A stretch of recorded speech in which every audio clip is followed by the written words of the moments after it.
You know, one of the great lies of the whole Arab-Palestinian movement is this free Palestine. Israel occupies Palestine. It's a complete lie, and I want to give you the reasons why it's a sham and just an effort to destroy Israel. First of all, the so-called Palestinian people that never existed, there's no Palestinian language, there's no Palestinian currency, there's no connection to ancient residents there. It's been demonstrated over and over that most of the Palestinians, so-called, were people that migrated there. But in any case, even if you assume there's a Palestinian people, number one, they had many chances. The UN voted to partition Palestine, Israel accepted it, and the Arabs rejected it and declared a war against Israel. Number two, the Egyptians controlled Gaza completely from 1948 to 1967, and they didn't make a Palestinian state. Jordan controlled the West Bank completely between 1948 and 1967, and they didn't make a Palestinian state. They left those people in refugee camps. There were plenty of chances. And then both Prime Minister Rabin of Israel and Prime Minister Omert of Israel tried to work out deals with Arafat. Arafat promised him over 95% of the West Bank with land swaps equaling 100% to create a Palestinian state. He rejected it and started the Intifada, killing Jews. Number four, Gaza is completely free. Israel's not in Gaza. They certainly weren't until the missiles started firing. They withdrew completely in 2005. And hoping that there would be an organic Palestinian state that would be tested to see how it would grow. And instead of using the cement that Israel allowed in for building homes, they built underground tunnels to kill Israel. They imported missiles and sent thousands of missiles at indiscriminate spots in Israel. And Israel only tried to do what every country in the world tries to do, which is protect its borders to make sure that missiles didn't get into Gaza. So it's a complete lie. Gaza is completely free. And in terms of the, you think about the missiles that have been going from Gaza, the tunnels, and Hamas's charter is to kill every Jew in the world, genocide, and their charter says to destroy Israel. That's Gaza. And then five, you think about the West Bank. First of all, the big lie that Abbas is some kind of a moderate. Their curriculum in the school still calls training kindergartners to hate Jews. Their summer camps train teenage terrorists.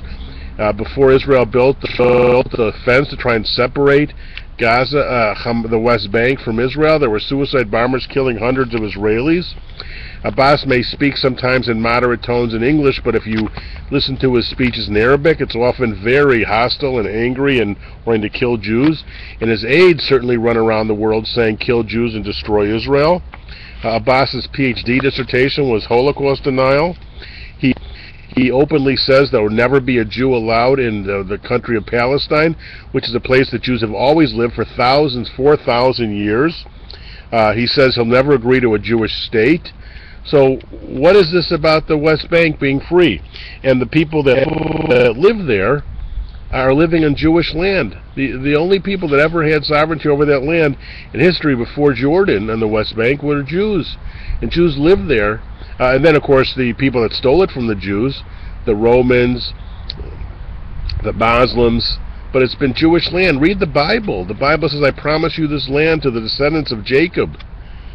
And then next, you think about all the suicide bombers that came from the West Bank when they lived next to Israel.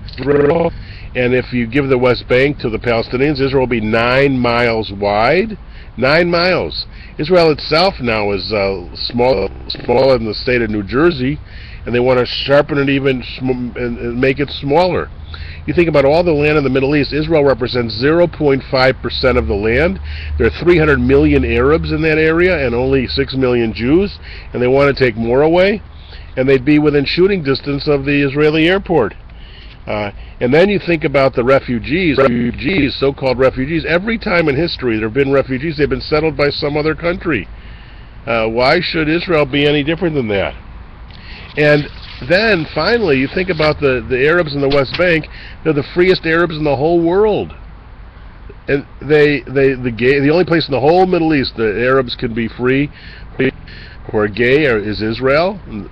The only place that women have rights in the Arab world is Israel. There are 1.5 million Israeli citizens who are Arab. Arabs serve in the army. So So this idea that Israel is somehow occupying the West Bank, yeah, it's not a sovereign Palestinian country, but they forfeited the chance. They had plenty of chances to show that they can live in peace, and they have no desire to live in peace. I've just demonstrated that. So disprove anything I said. It's this whole idea about free Palestine is simply either a moral psychotic development among the left, or it's clearly Arab intent to destroy Israel. The only purpose that it's impossible that Abbas would ever agree to a Palestinian state if it meant a Jewish state existing, and the only reason he would agree to that even would be as a stepping stone to the destruction of Israel completely. They would see it as a way to weaken Israel, and there are plenty of Arab leaders who have said that openly. So free Palestine is simply moral psychotic behavior on the part of the left, and an understandable but despicable idea in the Arab world to try and destroy Israel. It's another one of the huge Palestinian lies.